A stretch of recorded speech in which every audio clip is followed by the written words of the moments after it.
Bom dia, colegas, candidatos.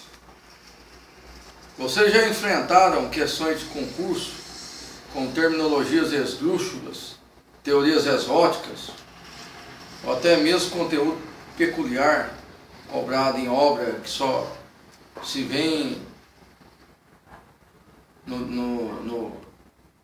algum parente do examinador, no próprio examinador? Realmente, candidatos, como enfrentar essas questões? Pode ser citado também como exemplo as questões que foram anuladas num concurso do Ministério Público de Minas Gerais, que cobraram o que era a teoria do óleo da graxa, do vampiro.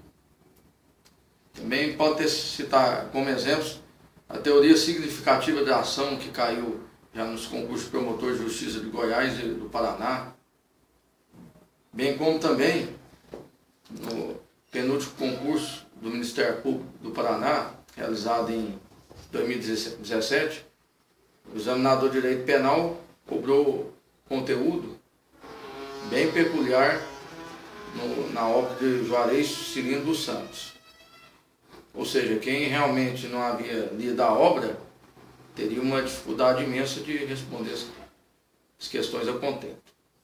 Então, senhores, como superar essas questões?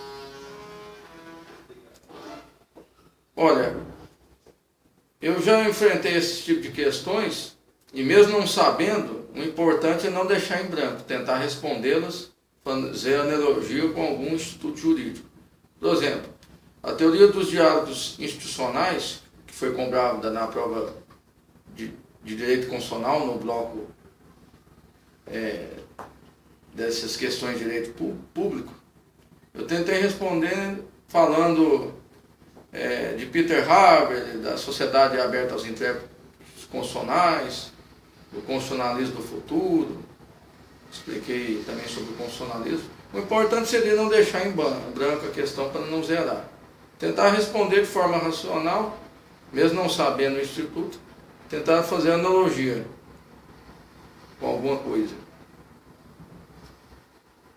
Por exemplo, também, uma vez quando era acadêmico, o professor perguntou o que é legítima defesa pendular. Eu fui o único que consegui responder a questão e acertei. Ou seja, eu fiz a seguinte analogia. Pendular, ou seja, o pêndulo, ele passa de um lado para o outro. Então a legítima defesa seria, a partir do momento que houvesse um excesso da legítima defesa, haveria oportunidade para que o agressor também realizasse a legítima defesa, combatendo o excesso em relação à legítima defesa exercida pelo agredido. Ou seja, a gente deve tentar fazer um raciocínio. Por outro lado, esse tipo de questões, há também um controle administrativo, ou seja, exercido pelo próprio Conselho Nacional do Ministério Público, no âmbito dos concursos de promotor de justiça e também no âmbito do Conselho Nacional de Justiça, em relação aos concursos para a magistratura.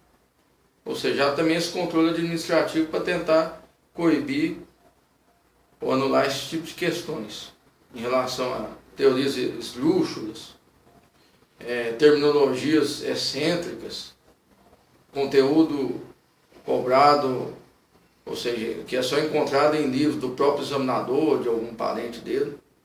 Ou seja, os candidatos têm alegado violação aos próprios princípios da administração pública, esculpidos no artigo 37 da Constituição Federal, como, por exemplo, moralidade, impessoalidade, legalidade, lealdade.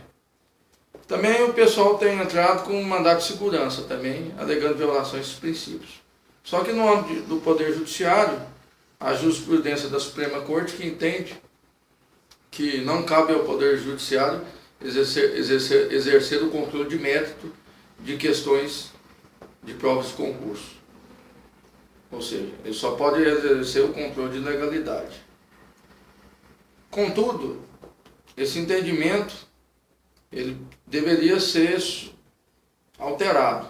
Ou seja, na Alemanha, por exemplo, se questões de concurso não atenderem ao próprio exercício da profissão, cabe o próprio controle judicial. Ou seja, as próprias questões de concurso devem atender ao próprio exercício da profissão.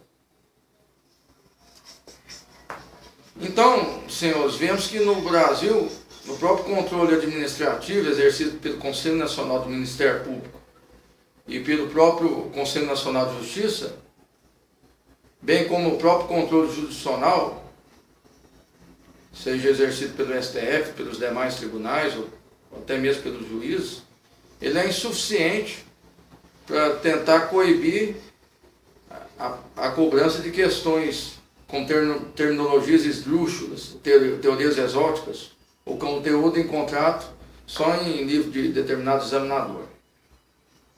Diante dessa própria jurisprudência do STF, que entende que não cabe ao Poder Judiciário exercer o controle de mérito. Destarte, senhores, a solução seria o próprio Poder Legislativo, por meio até mesmo dos diálogos institucionais, ele deveria editar uma lei que regulamentasse a prática de forma detalhada de concursos públicos em todos os nossos países. Ou seja, através dessa lei, poderia ser coibida essa cobrança de terminologias esdrúxulas, teorias exóticas, ou até mesmo conteúdo que é só encontrado em livro de determinado examinador. Ou seja, falta em nosso país uma lei federal que realmente regulamente a matéria e que exige que as provas estejam totalmente atreladas ao exercício da profissão.